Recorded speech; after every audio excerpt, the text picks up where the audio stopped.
இதுவரை உங்களை எல்லாம் சந்திக்கிற போது மகிழ்ச்சியோடு சந்தித்தேன். ஆனால் இன்றைக்கு மன வருத்தத்தோடு உங்களை சந்திக்கிற ஒரு நிலைமை ஏற்பட்டுவிட்டது. தேர்தலுக்கு பிறகு அனைத்து இந்திய அண்ணா திராவிட முன்னேற்ற கழகத்தில் அடுத்தடுத்து நடக்கும் பல நிகழ்வுகள் எனக்கு மனவேதனையை உண்டாக்கியது. நடந்த சம்பவங்கள், நடக்கும் சம்பவங்கள், அதாவது எதுவுமே திருப்தி அளிப்பதாக இல்லை, மாறாக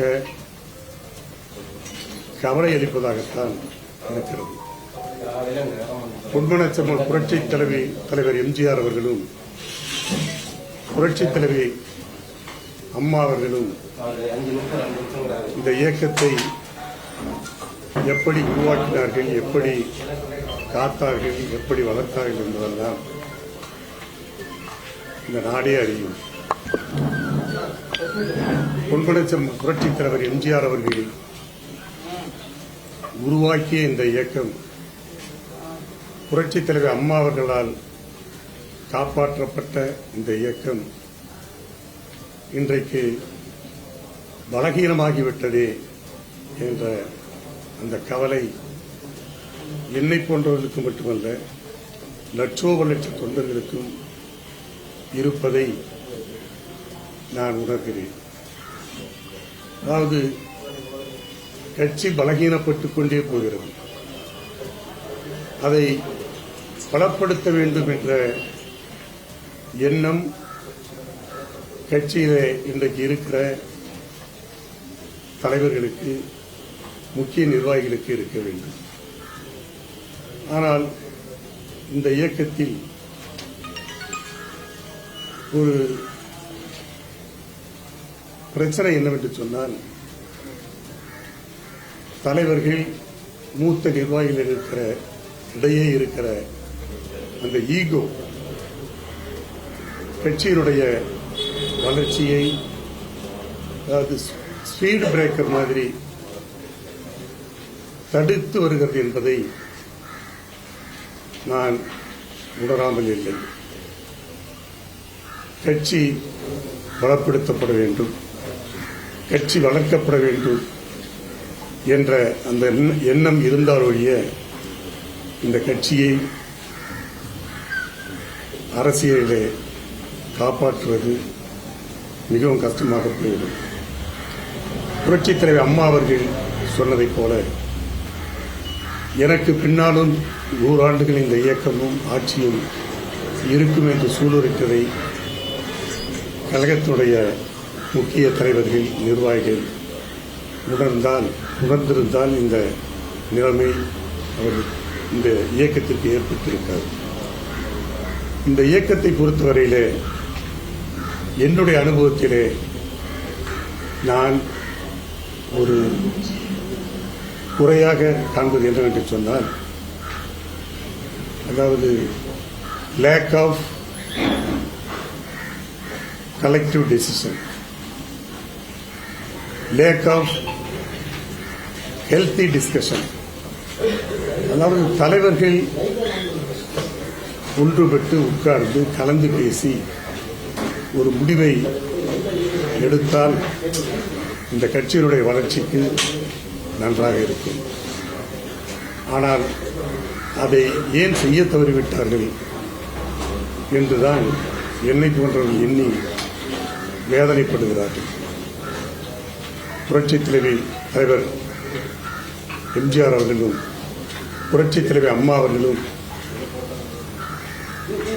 எப்படி இந்த இயக்கத்தை காப்பாற்றி வந்தார்கள் என்பதை அனைத்து இப்பொழுது இருக்கிற மேல்மட்ட தலைவர்கள் எண்ணி பார்க்க வேண்டும் என்று இப்பொழுதும் நான் கேட்டுக்கொள்கிறேன்.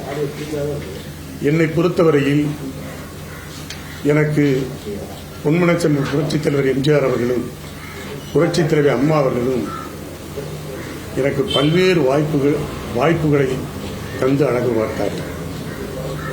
72 என்றில் இந்த இயக்கம் தொடங்கிய காலத்திலிருந்து நான் புரட்சித் தலைவர் எம்ஜிஆர் அவர்களோடு பயணித்தோம்.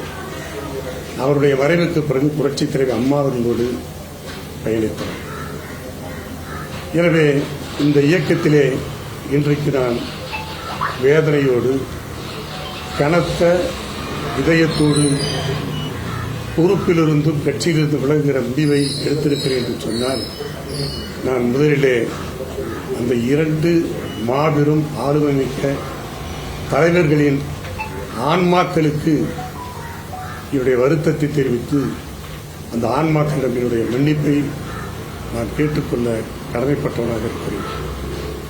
எனவே இனியும் என்னுடைய விலகலுக்கு பிறகாவது இந்த இயக்கத்தை கட்டிக்காக்க வேண்டும். காரணம், இந்த இயக்கம் நிச்சயமாக தமிழக அரசியலிலே நிலையாக இருக்க வேண்டும். அதுதான் தமிழ்நாட்டுக்கு நல்லது. இந்த இயக்கம் இருந்தால்தான் தமிழ்நாட்டு மக்களுக்கு பாதுகாப்பு, தமிழ்நாட்டினுடைய வளர்ச்சிக்கும் எதிர்க்கட்சியாக இருந்தாலும் ஆளுங்கட்சியாக இருந்தாலும் அனைத்து இந்திய அண்ணா திராவிட முன்னேற்ற கழகத்தினுடைய பங்கு மிக மிக முக்கியம் என்பதை மக்கள் அறிந்திருக்கிறார்கள். எனவே அந்த வகையில் எனது இந்த விலகலுக்கு பிறகாவது கட்சியிலே இருக்கிற முக்கிய பொறுப்பிலே இருக்கிற பொதுச் செயலாளர் அவர்கள், மற்ற தலைமை கழக நிர்வாகிகள், தலைமை கழக செயலாளர்கள், மூத்த நிர்வாகிகள் எல்லாம் இனிமேலாவது தங்களுக்கு இருக்கிற அந்த ஈகோவை மறந்து தாங்கள் செய்ய தவறிய அந்த குறைபாடுகளை எல்லாம் நீக்கி இந்த இயக்கத்தை காப்பாற்ற வேண்டும், வளர்க்க வேண்டும் என்றுதான் இந்த நிலையில் கூட நான் அவர்களுக்கு என்னுடைய அன்பான வேண்டுகோளை விடுக்க கடமைப்பட்டவராக இருக்கிறேன். இது நடக்க வேண்டும், இது நல்லதாக இருக்கும், இது கட்சிக்கும் நல்லது, நாட்டுக்கும் நல்லது. மக்களும் மிக கவலையாக இருக்கிறார்கள். பொன்மனச்சம்பளம் புரட்சித் தலைவர் எம்ஜிஆர் அவர்களால் மக்கள் இயக்கமாக துவக்கப்பட்ட இந்த கட்சி மக்களிடமிருந்து விலகுகிறதோ என்ற அந்த ஒரு அச்சம், ஐயப்பாடு மக்களிடம் இருக்கிறதையும் நான் உணர்கிறேன். தொண்டர்கள் அதாவது தாயற்ற பிள்ளையாக இன்றைக்கு தவித்துக் கொண்டிருக்கிறார்கள். எனவே கழகத்திலே முக்கிய பொறுப்பில் இருக்கிற நிர்வாகிகள் இதை உணர்ந்து இந்த இயக்கத்தை காப்பாற்ற வேண்டும் என்பதுதான் என்னுடைய வேண்டுகோளாக அவர்களுக்கு வைக்க விரும்புகிறேன்.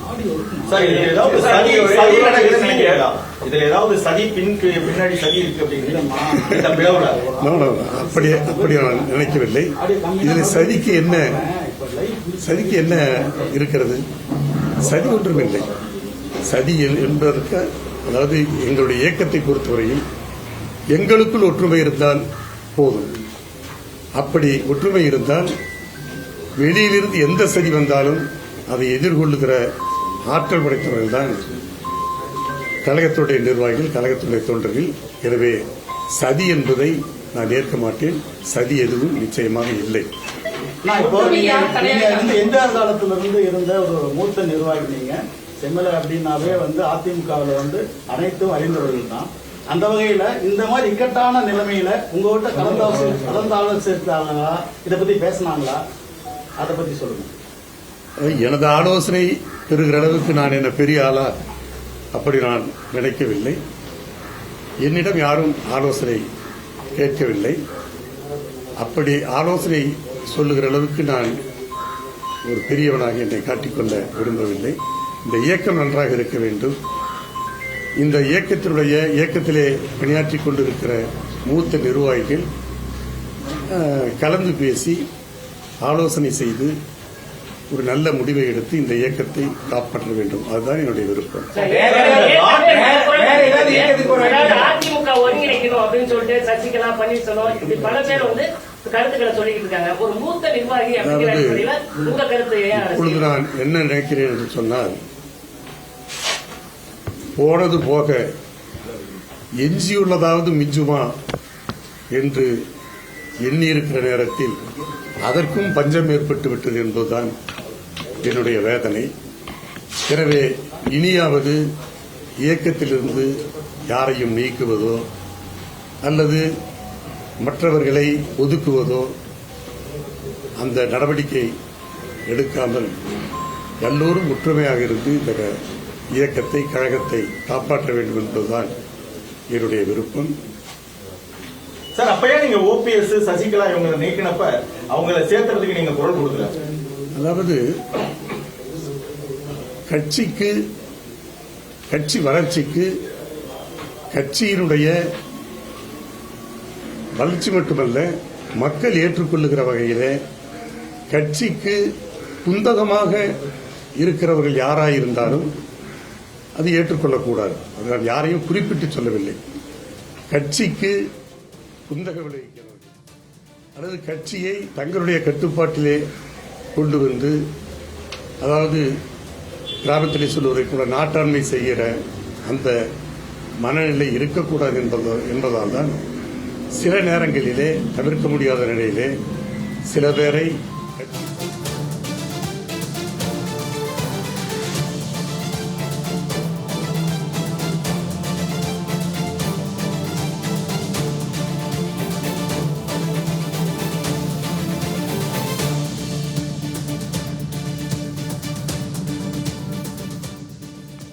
அதிமுகவில் தலைவர்கள் நிர்வாகிகளிடம் ஒற்றுமை இல்லாத போது சதி மீது பழி போடுவது ஏற்புடையது அல்ல என செம்மலை செய்தியாளர்கள் சந்திப்பில் தெரிவித்திருக்கிறார்.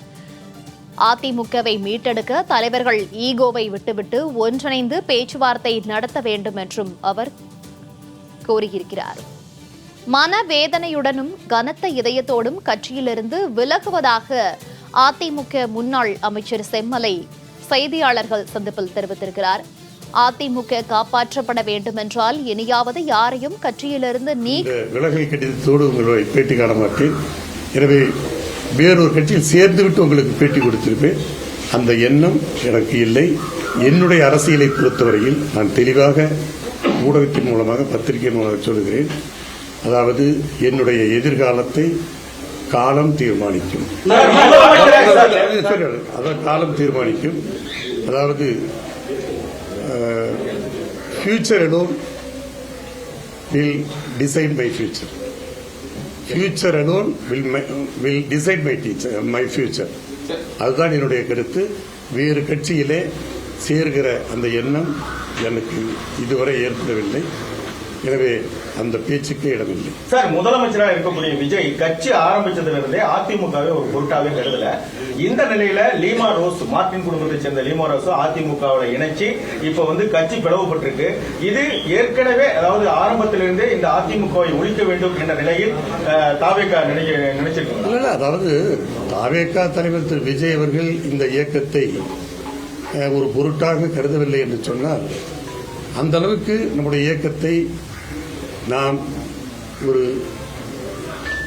அசைக்க முடியாத வலுவான இயக்கமாக நாம் காட்டிக்கொள்ள தவறிவிட்டோமா என்றுதான் எடுத்துக்கொள்ள வேண்டுமே தவிர, நம்மை புறக்கணித்தவர்களை அல்லது நம்மை ஏற்றுக்கொள்ளாதவர்களை குறையாக சொல்லக்கூடாது. நாம் அவர்கள் களத்திலே நம்மை அவர்கள் எதிர்கொள்ளுகிற அளவுக்கு நம்மை நாமே வளர்த்துக் கொள்வதுதான் நல்லதே தவிர, மற்றவர்கள் சொல்லுகிறார்கள் என்று நாம் குறைவிட்டுக் கொள்வது அர்த்தமில்லை. லீமா ரோஸை இணைச்சதுல உங்களுக்கு விருப்பம் இருக்கா? லீமா ரோஸ் இணைக்கப்பட்டு மார்டின் குடும்பத்தை சேர்ந்த, அதாவது இது இந்த இயக்கம் ஒரு வளர்கிற இயக்கம், வளர்ந்து வருகிற இயக்கம். எனவே வரவு முக்கியம். எனவே யார் வேண்டுமானாலும் கட்சியிலே இணைக்கலாம், சேர்க்கப்படலாம். அது பொதுச் செயலருடைய முடிவு, கழகத்தினுடைய தலைமையுடைய முடிவு. ஆனால் அப்படி சேர்பவர்கள் இந்த கழகத்தினுடைய வளர்ச்சிக்காக பாடுபட வேண்டுமே தவிர கழகத்திற்கு விரோதமாக யாரும் நடக்கக்கூடாது என்பது என்னுடைய கருத்து. எனவே கட்சியிலே புதிதாக சேர்த்துக் கொள்வதிலே தவறில்லை. அப்படி சேர்த்துக் கொள்ளப்படுபவர்கள் இந்த இயக்கத்திற்கு உழைக்க வேண்டும், இந்த இயக்கத்தை வளர்க்க கூடியவராக அவர்கள் இருக்கிறார்கள். காரணம் ஒரு சிலர் வந்து கட்சி கட்டுப்பாட்டை மீறி தாவேக்காக்கு ஆதரவு தெரிவித்ததுதான் காரணம். இப்ப அவங்களுக்கு நீங்க என்ன ரொம்ப நிர்வாகி என்ன சொல்ல விரும்புறீங்க? அதைத்தான் நான் சொல்லுகிறேன். எந்த முடிவெடுத்தாலும் ஆதரவோ எதிர்ப்போ மூத்த தலைவர்கள், முக்கிய தலைவர்கள், முன்னணி தலைவர்கள் உட்கார்ந்து கலந்து பேசி ஒருமித்த முடிவோடு எந்த முடிவு வேண்டாலும் எடுக்கலாம். அரசியலில் எந்த நிலைப்பாட்டையும் எடுக்கலாம், அதில் தவறில்லை. ஆதரவு எதிர்ப்பு என்கிற அந்த பேச்சுக்கு இடமில்லை. அந்த சந்தர்ப்பம் சூழ்நிலைக்கு தகுந்தவாறு எடுக்க வேண்டிய சூழ்நிலை ஒரு கட்சிக்கு வரும். இப்பொழுது கூட திராவிட முன்னேற்ற கழகத்திலே கூட்டணியிலே இருக்கிற மற்ற கூட்டணி கட்சிகள் இன்றைக்கு தாவேக்காவுக்கு ஆதரவு கொடுக்கிறார்கள். எனவே அது அந்தந்த சூழ்நிலைக்கு தகுந்ததைப் போல கட்சிகள் முடிவெடுக்கும். அதற்கான அந்த ஒரு காரணத்தையும் அவர்கள் சொல்லுகிறார்கள். எனவே என்னுடைய எண்ணம் எங்களுடைய இயக்கத்தை அனைத்து அண்ணா திராவிட முன்னேற்ற கழகத்தை பொறுத்தவரையிலே மூத்த தலைவர்கள், முன்னணி தலைவர்கள் எந்த முடிவானாலும் உட்கார்ந்து கலந்து பேசி ஒத்த முடிவை எடுக்க வேண்டும். அதுதான் என்னுடைய ஆலோசனை. எடுக்காததுக்கு யார் காரணம்? எடுக்காம தலைமை சொல்றது கேட்காம அவங்க தனியா போய் பிரிஞ்சு போய் ஆதரவு கொடுத்திருக்காங்க. கொரோனாவோட கட்டளை மீறி ஆதரவு கொடுத்திருக்காங்க. அதை எப்படி பாக்குறீங்க? இல்ல, அதுதான் நான் சொல்றேன். இந்த ஆதரவு கொடுக்கறதுக்கு முன்பே அல்லது பொதுச் செயலரை அணுகி பொதுச் செயலரோடு கலந்து பேசி இந்த ஒருமித்த முடிவை எடுத்திருக்க வேண்டும். அப்படி எடுக்காததுதான் இந்த ஒரு குறையாக என்னுடைய கண்டுக்கப்படுகிறது. அப்படி எடுத்திருக்க வேண்டும். கட்சிக்கு ஒரு பொதுச் செயலர் இருக்கிறார், அவர்தான் கட்சியை நிர்வகித்துக் கொண்டிருக்கிறார், அவர் கட்சியை வழிநடத்திக் கொண்டிருக்கிறார். மற்றவர்கள் அவருக்கு உறுதுணையாக இருந்து செயல்பட்டுக் கொண்டிருக்கிறார்கள். ஆக தேர்தல் முடிந்தவுடன் சட்டமன்ற உறுப்பினர்கள் உட்கார்ந்து கலந்து பேசி நம்ம ஆளுங்கட்சி ஆளுகிற அந்த வாய்ப்பை நாம் இழந்துவிட்ட பிறகு ஆளப்போகிற கட்சிக்கு அல்லது ஆளுகிற கட்சிக்கு நாம் ஆதரவு கொடுக்கலாமா, ஆதரவு கொடுத்தால் சரியாக இருக்குமா, அல்லது எந்த வகையிலே நாம் எப்படி எந்த நிபந்தனையோடு ஆதரவு கொடுப்பது, இல்லை ஒரு ஆளுங்கட்சிக்கு எதிர்ப்பான நிலைப்பாட்டை எடுக்க வேண்டுமா என்பதெல்லாம் உட்கார்ந்து பேசி முடிவெடுக்க வேண்டும், எடுத்திருக்க வேண்டும் என்பதுதான் நான் ஆரம்பத்திலிருந்து சொல்லிக்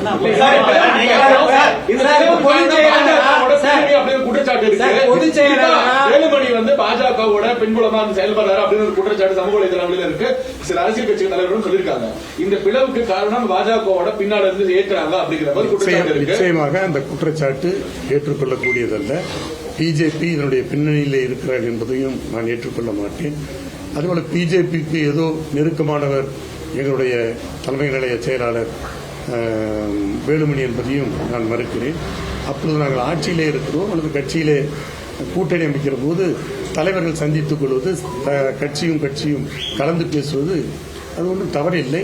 எனவே அந்த ஒரு சார்போடு இருக்கிறார் அல்லது பாஜக கட்சி இதிலே சித்து விளையாட்டு விளையாடுகிறது என்பதெல்லாம் சொல்வதை ஏற்றுக்கொள்ள முடியாது. அவர்களுக்கு அந்த வேலையும் இல்லை. ஒரு மத்திய அரசிலே இருக்கிற ஒரு பிரதான கட்சி, ஒரு தேசிய கட்சி ஒரு மாநிலத்திலே அது போன்ற ஒரு பிளவை ஏற்படுத்துவதற்கு அவர்கள். அதிமுக முன்னாள் அமைச்சர் செம்மலை சேலத்தில் செய்தியாளர்களை சந்தித்தார். அந்த காட்சிகளை பார்த்தோம். வேறு கட்சியில் இணையும் எண்ணம் இல்லை எனவும் தனது எதிர்காலத்தை காலம் தீர்மானிக்கும் என்றும் செம்மலை தெரிவித்திருக்கிறார். மேலும் அஇஅதிமுகவில் தலைவர்கள், நிர்வாகிகளிடம் ஒற்றுமை இல்லை எனும், சதி மீது பழி போடுவது ஏற்புடையது அல்ல எனவும் செம்மலை செய்தியாளர்கள் சந்திப்பில் தெரிவித்திருந்தார். தொடர்பான விரிவான தகவல்களை பின்னர் வரும் செய்திகளில் பார்க்கலாம்.